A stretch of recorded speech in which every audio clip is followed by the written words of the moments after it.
If you were to ask anyone, child or adult, why do we eat matzah on Pesach? The standard answer always given is that the Jewish people left Egypt in such a hurry that they didn't have time for their bread to rise, so it became matzah. And we commemorate this event.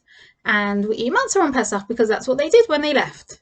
And similarly, if you ask anyone, why do we call it Pesach, Passover?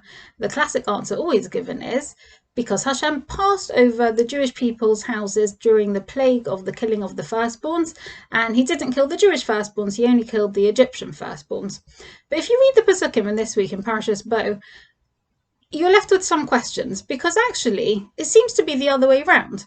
They're told to eat their korban Pesach, the Pesach offering, the lamb, the night before they leave. So passing over hasn't happened yet, and yet it's still called Pesach, the Passover offering. They're told to eat it with matzah, the night before they've left Egypt. They haven't left in a hurry yet. They haven't gone anywhere. They're still sitting in their Egyptian homes, having the same Seder night like we have, because we reenact what they did. And they're sitting and eating their korban Passover with their matzah, which hasn't had time to rise, but they haven't left yet. They've not gone anywhere. That all happens the next day. So it was a bit of a chicken and egg thing. Do we eat matzah because they left Egypt? Or did they leave Egypt because they ate matzah? Do we call it Passover because Hashem passed over their houses? Or did he pass over their houses because they ate the korban Pesach? Which happened first? If you think about it, they'd been there for 210 years.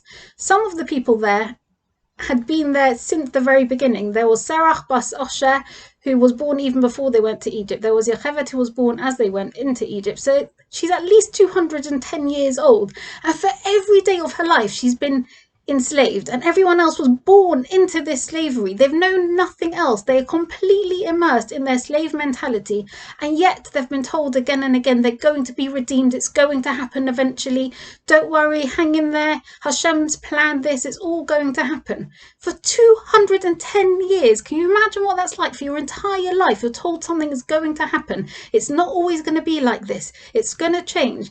And finally, Moshe comes along. He says, it's happening. It's this week. You need to go and get your lamb. The lamb was the Egyptian god. You need to shecht it. You need to paint the blood all over your doorposts. And Hashem is going to save us. Hashem's going to take us out. How would you feel in that moment? Would you even believe him? How can it be? We've always been like this. How can we rebel against the system that we're in? You know, every moment of our lives, our entire life has been dictated to by these people. We're told how to work, when to work, how much to work, and there's no time for anything else. They've literally never made an active decision in their entire life. They've never been able to choose. And in this week, at this moment, Moshe comes along and says, this is your chance to break out of your slavery and to become free. But how do you do that? You have to take action. All the things that you've known, that have told you all along your whole life, that you can't decide for yourself, that you're bound by the environment that you're in, that your actions are determined by your environment, you need to flip that round. Not by changing your environment, but by changing your actions. Because sometimes you feel like you can't do things, you can't act because of your environment, but in acting, you change your environment. So what do? We go and we paint the blood on the doorposts and we make a mezuzah on our door, which Hashem doesn't need to see the mezuzah. He knows it's a Jewish house. The Egyptians don't even see the mezuzahs because it's internal, behind closed walls. It's not for them. Hashem says it's a sign for you.